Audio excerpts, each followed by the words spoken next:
Welcome back to the Bridgestone Jump podcast. I am your host, Nathan Doyle, and ahead of the Duke vs Baylor Paris matchup on November 3rd at the Adidas Arena in Paris, which we are all very excited for, I have a fantastic guest. I would like to call her a legend of the college game, if that's okay with you.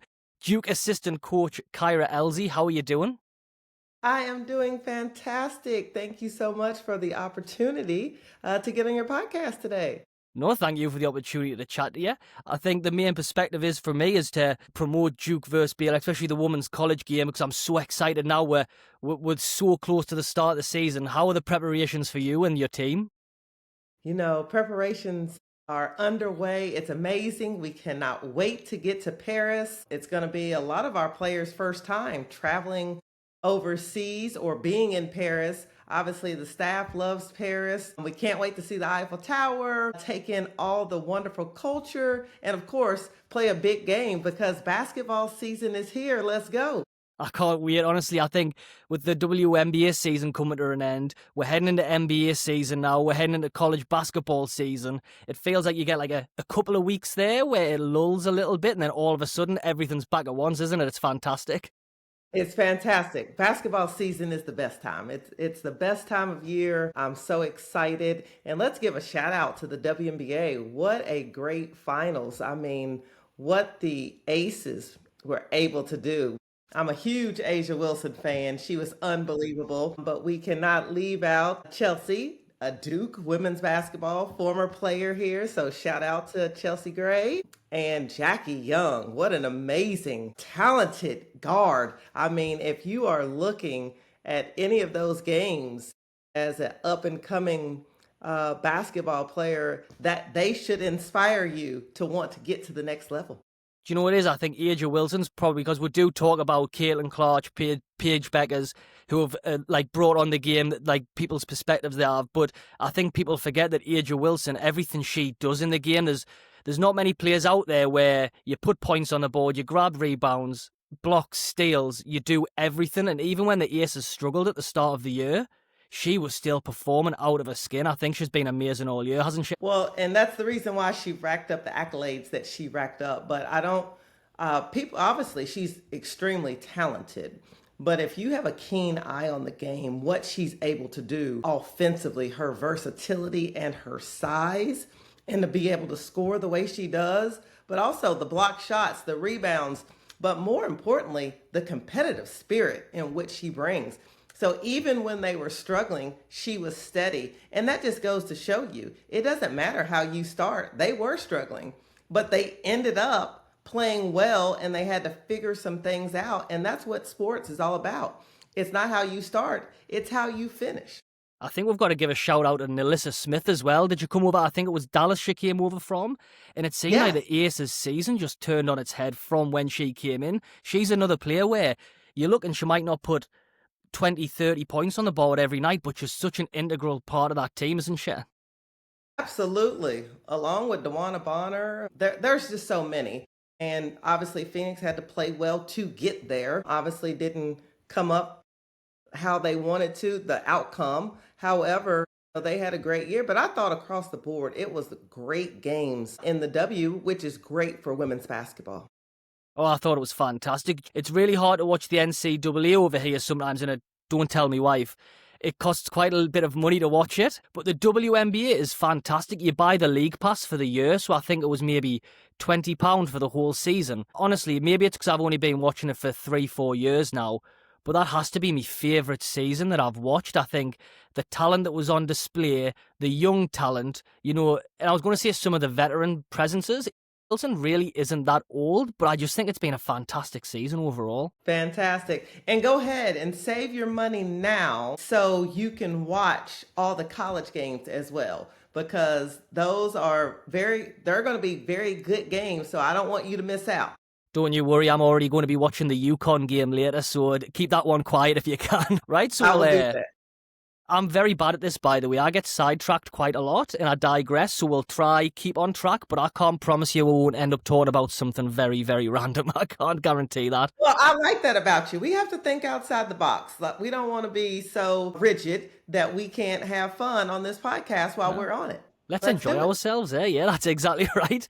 So we'll start off with your basketball journey. I mentioned before the podcast, the idea for me is, especially when it comes to the women's game, is to get an idea and let other people out there who they might not be involved in basketball, they might never have been involved in women's sport, they might not particularly have an interest in women's sport yet because they haven't tried it or they haven't watched it. But I would love people to know that it's not always smooth sailing. It's not always easy. There's sometimes a rough ride. I would love to know how your basketball journey started and how you particularly got into that sport. I grew up in an athletic family. All my cousins played basketball, so I was always the only girl outside playing, and I would come in crying because, they would knock me down, beat me up, not let me win. And my mom was like, if you're going to play with the boys out there, you're going to have to toughen up. And so that's what I did so I could stay out there and actually get the ball and play. So I started playing competitively in fifth grade, and I was the only girl on the team. And so I think during that time, I'm giving my age, a great age of 47, but at that time, there was a lot of just all boys teams, right?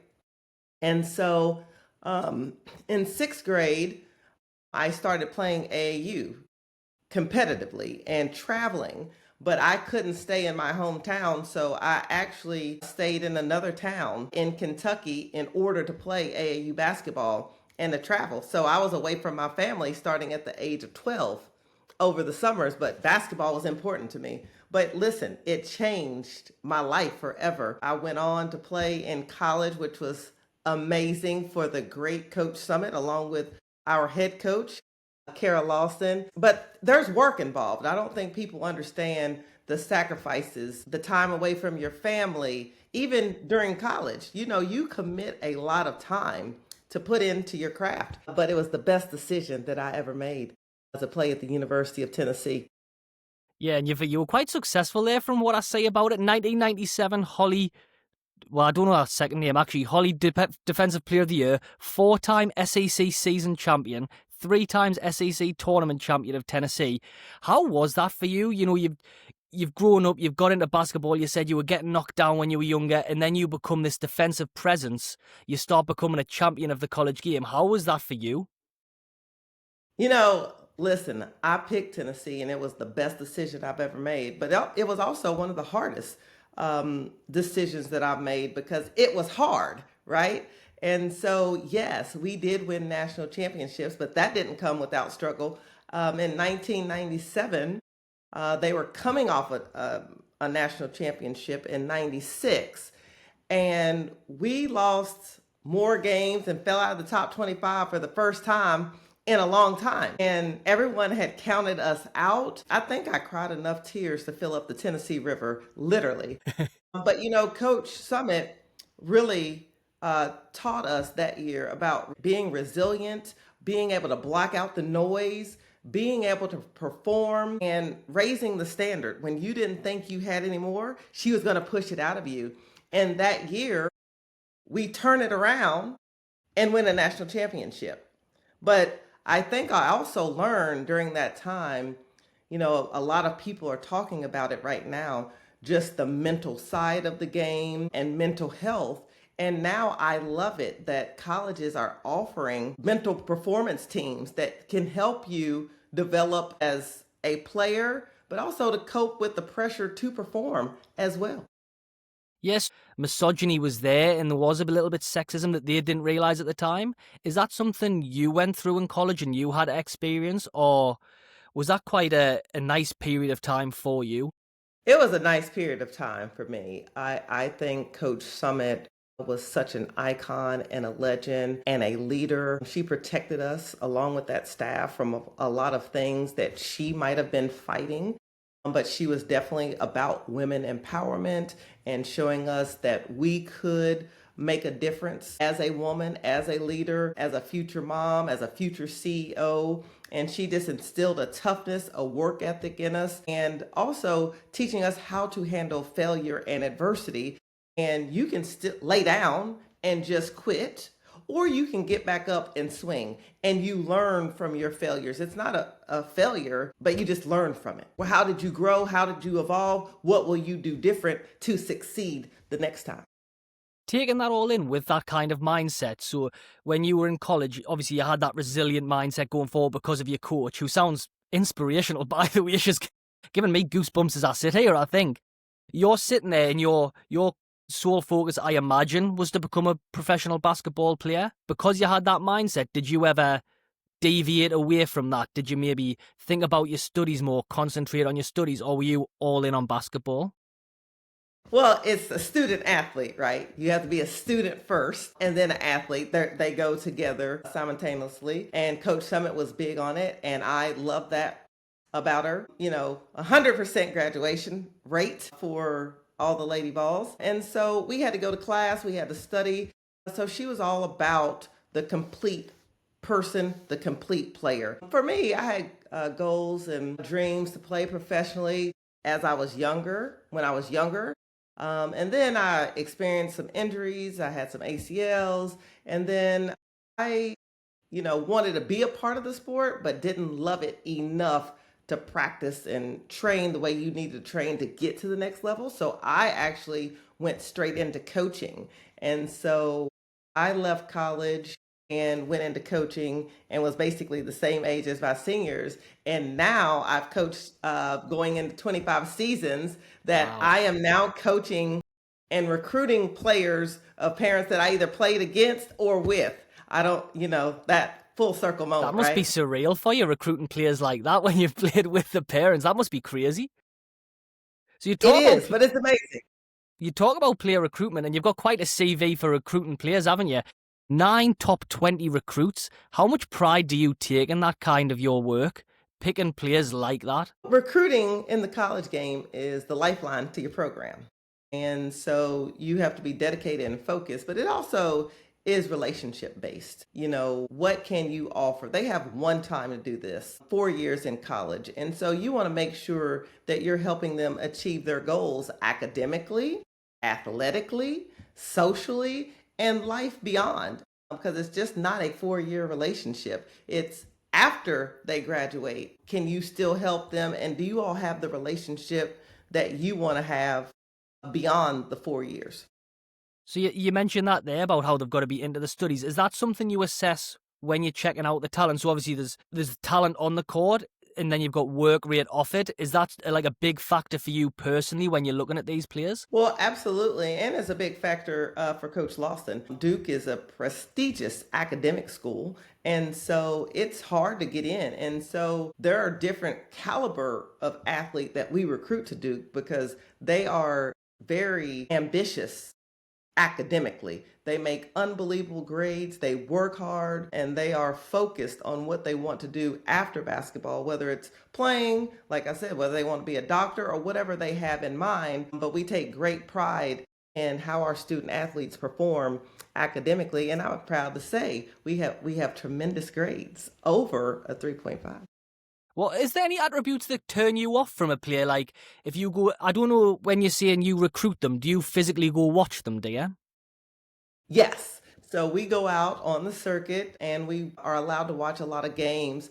And I would say the thing that probably would turn you off as a coach, one, bad attitude. Two, not being coachable. Three, if you're not playing hard. There's a standard in which we are looking for. So one, we're looking for someone that's coachable. They're a great teammate. We've already discussed this. How do you handle adversity? Obviously, they catch our eye because of their talent. You have to have a skill set to compete at this level because at Duke, we're trying to win a national championship. We're trying to get to a Final Four. We're trying to win ACC conference championships. And so there's a skill set that you're looking for because it has to be a right fit for the culture in which Coach Lawson has set, which is an unbelievable thing that we have going here at Duke.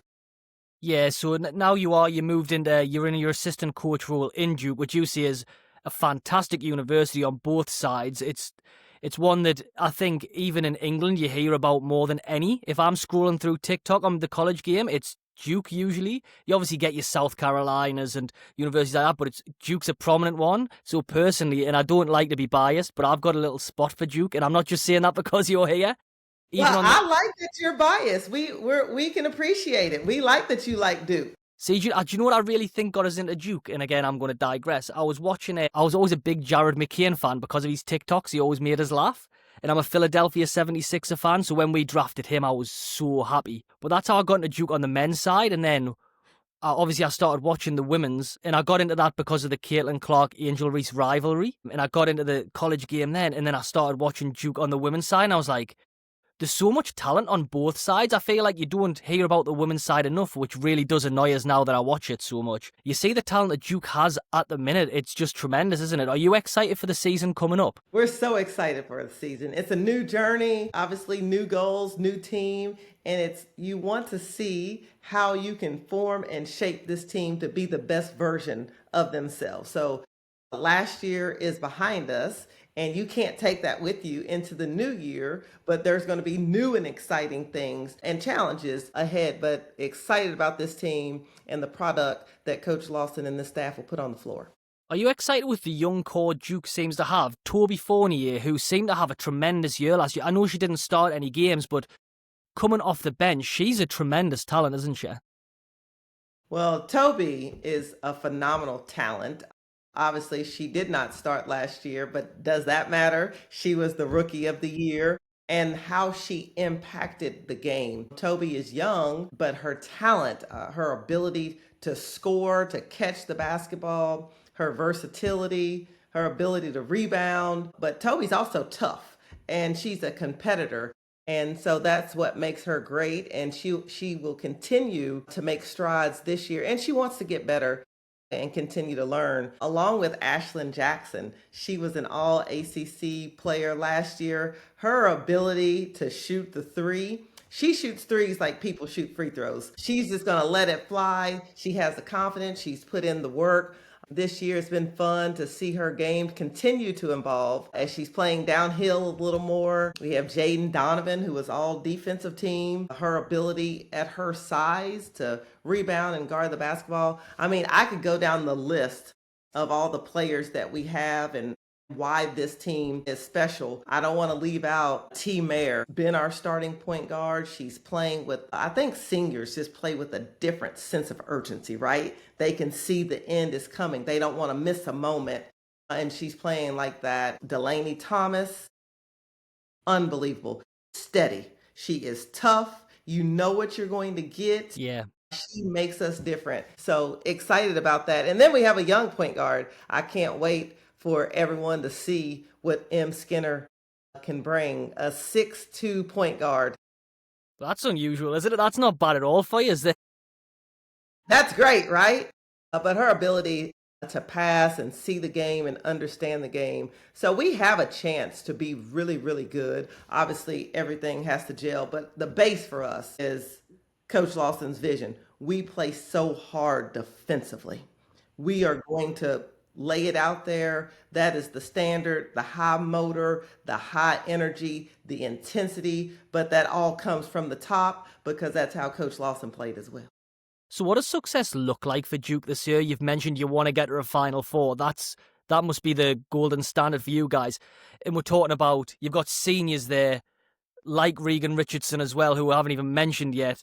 You've got a really strong team there and a senior presence.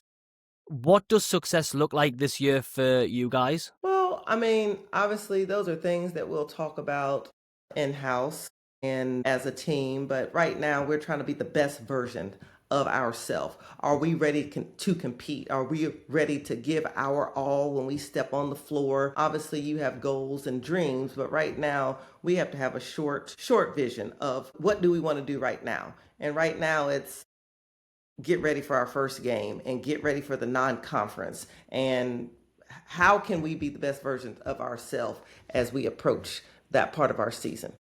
So you're saying short-term goals, so I guess that's something you will come to later on. So if you're talking to as a coach for you personally, what is it that you pride yourself most on? Is it success in the championship, or is it developing these young women so they can succeed in life? Well, obviously, yes. We want to develop them.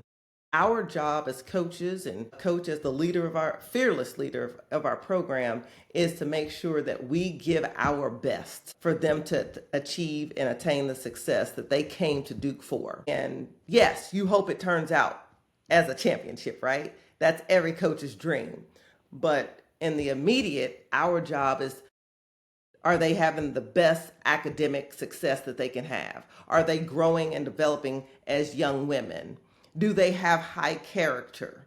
Are they ready for life beyond basketball? Because even if they go to play at the next level, the ball will stop bouncing. And have we prepared them for life? Now, at the end of all that, and the relationships, which I mentioned, but at the end of all that, yes, every coach's dream is to win it all, right? That's what you do it for. That's the competitive spirit. But there's so much more to it than just that.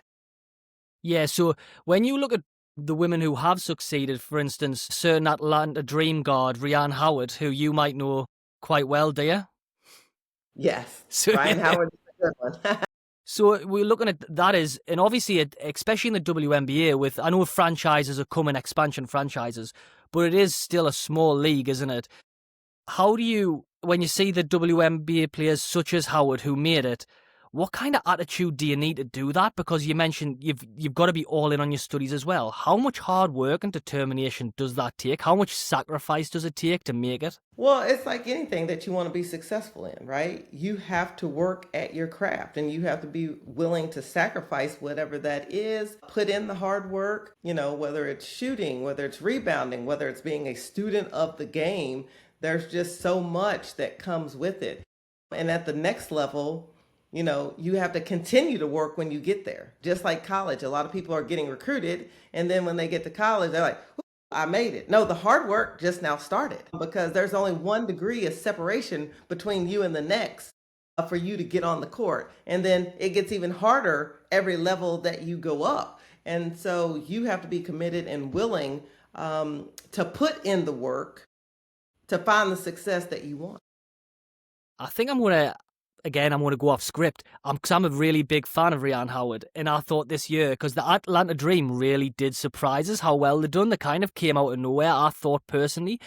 When she first arrived at college in Kentucky, how was she to coach? Did the ability, because she's a great scorer, she can do a bit of everything. Was that natural to her? Was that a natural talent? Or is that something she really had to work on to get good at? Well, Ryan is extremely talented, and she came into college talented, even though it was crazy. She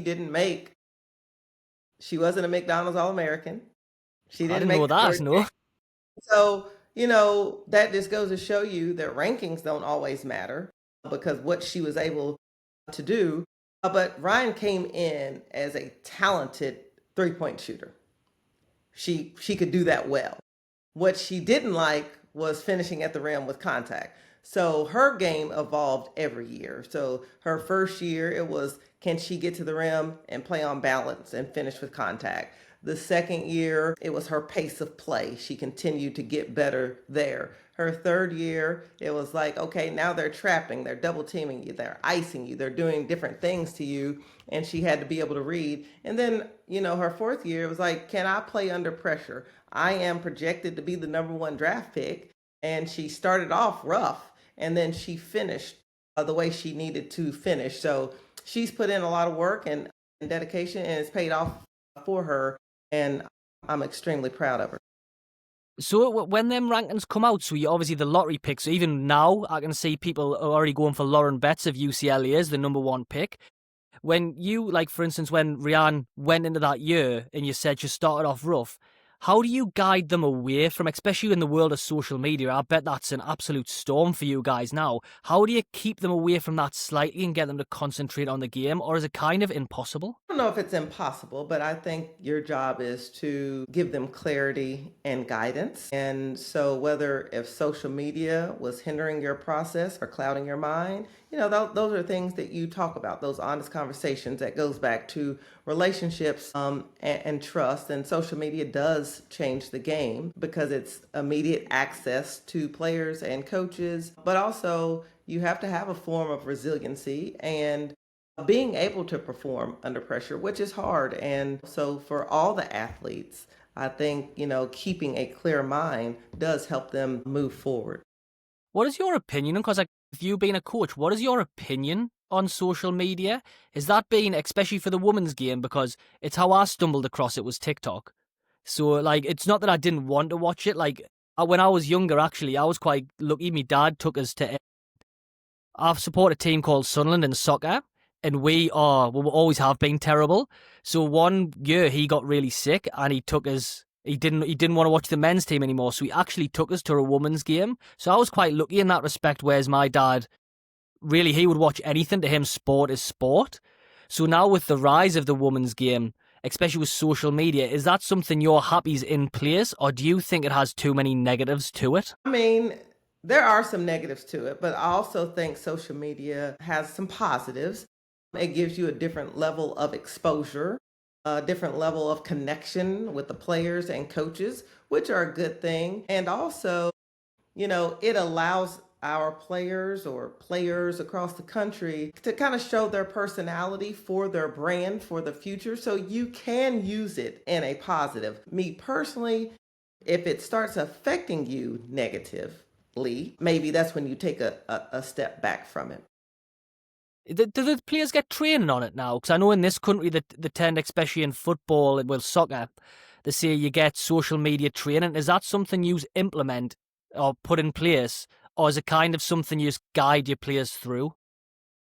Yes, we have social media training and, we also guide them and our players are great. What I love about them, the standard is the standard across the program. And that's what it is. And, I think they use it very responsibly and they use it to help their brand and to bring exposure to Duke women's basketball, which we're here to talk about. I cannot wait for the people in Paris to see the game, Duke versus Baylor. It's going to be an unbelievable matchup. Early top 20 matchup, great coaches. And let me give a shout out to Coach Kyra Elzy. Not only is she a fearless leader for Duke women's basketball and what she has been able to accomplish during her time here, but also now the new national team coach, which is amazing.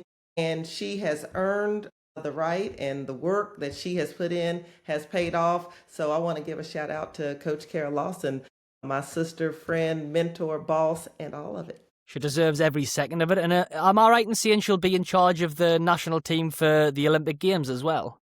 That's right, LA 2028. So not only when they come to the game in Paris are they seeing the Duke women's basketball coach, who is amazing. So you all just need to come out to see that and the product that she puts on the floor with the team, but also future Olympic coach. So I think she's bringing a lot of excitement for women's basketball and obviously the Duke program where her mind is focused. But a top 20 matchup. Baylor's an unbelievable team. They had a great year last year. So a competitive game. Coach Collins is a great coach. So two great coaches, two great teams. Both teams are going to compete. So Paris, you do not want to miss out. Come out. We need your energy in the gymnasium. It's going to be a fun time. Yeah, November 3rd, and guys, tickets are still available. And I'm hoping, fingers crossed, I am also going to be there. It might just be a day trip, mind. I don't know yet. I'm still working out the logistics, but I'm desperate to come over because, like you see, that's a top 20 matchup. That's, especially in England, that's a hour train ride away. If that, it's such a sensational opportunity, especially if you're a big fan of the women's game up and coming. We should talk about Paris a bit. Let's talk about the game. And for you, I don't want you to pick favourites, so we'll start with rookie. Is there any rookies you guys have got that maybe people who are coming over to watch could keep an eye out for, or is it too early to tell at the moment? I've already talked about our rookies with Skinner, and so the 6'2" point guard and unbelievable talent. But for us, it's about team and how we are so connected on the floor. And I think when people come to watch us play, they appreciate how hard our players play and the intensity in which they play with and how we compete. So get on the train, come to the game. It'll be a great matchup between two great teams. Like I said, we hope to see you all there. Let's pack out the house and let's have fun. We look forward to it. Are you packed and ready yet for Paris? Or is it too early for that? I am not packed and ready, but I will be soon. But we're excited, and you all always welcome us with open arms in your country. So it's been amazing every time that I've personally been to Paris. And so I look forward to sharing it with this team, with this staff. It's going to be a great opportunity, not only on the court, but off the court for us to bond, gel, and make memories. So thank you all for 100%. having us, and we look forward to it. And I think as well with British basketball, just to put an emphasis more on the college game, for me personally, the reason I love the college game so much is because with the NWA being smaller, it feels like a lot of the talent escapes the league a little bit. So I believe the British basketball fans would need to take more of an interest in the college game, because what happens in our country year to year, Kyra, it's really frustrating because, especially in the women's game, the rosters get turned over every year. So you're not quite sure who is coming in. Absolutely. Absolutely. So, it's an exciting time for women's basketball. So I think people, while we have the momentum and things are going in the right trajectory, let's keep it going. And I think once you all get out and see what there is to offer, they'll come back. They'll be like you. They'll follow on TikTok. And so we look forward to it. So thank you so much for having me. We look forward to being in Paris. And you cannot have us on the podcast and not make it to the game and see us up close and personal. Trust me, I am on that ship. I promise you. I'm really trying to get over there. I've looked at tickets and flights. Just unfortunately, it's getting the time off work, but I'm pretty sure it's only one day. We're going to make a day, right? That's a day trip's One fine. day. One day. You need to go ahead and ask off now. One day. Oh, It'll be worth it. I really want to. And I love Paris as well. I've been over a few times. I'm a big fan of cities. So, look, you don't have to talk me twice. I'm going to tell work as soon as we get off this call that I'm there. Okay. We look forward to having you. So let's do one last thing then, right, to finish the podcast. Now, I'm going to put you on... I'm saying I don't like to put you on the spot. I love to put you on the spot. So I want to know, over your time in college basketball as a head coach and assistant coach, can you make a starting five, an all-time starting five for Coach Kyra Elzy? Can we do that? Or is that too much of a ask? All-time starting five. All time. Any college players. All-time starting Any five. college you want. It's your team. You do it. Of any players. Okay. Ooh, this is tough. This is tough. Woo. Well, ooh. See, I told you I love to put you on the spot because you've been so good at this, such good insight that I've got to put you on the spot somehow. I have to go. Cheryl Swoops will be on my team. Cheryl Swoops, she's one of my all-time favorites. Lisa Leslie, Shamiqua Hostclaw. Wow. I grew up, even though I ended up being a competitor of hers, I grew up a big Don Staley fan. So I'm going to say Don Staley. It's going to struggle now, isn't it? One last player. I believe in you. You can do it. I mean, I have so many, and everybody's going to kill me. But I can't leave off Diana Taurasi. But Tamika Catchings is going to be in my mix too. So I'm sorry, I gave you 6, but that's all right. They're all interchangeable. We'll hit them with a good rotation. Don't worry about it. They'll all get plenty of minutes. Are you going to put yourself as head coach?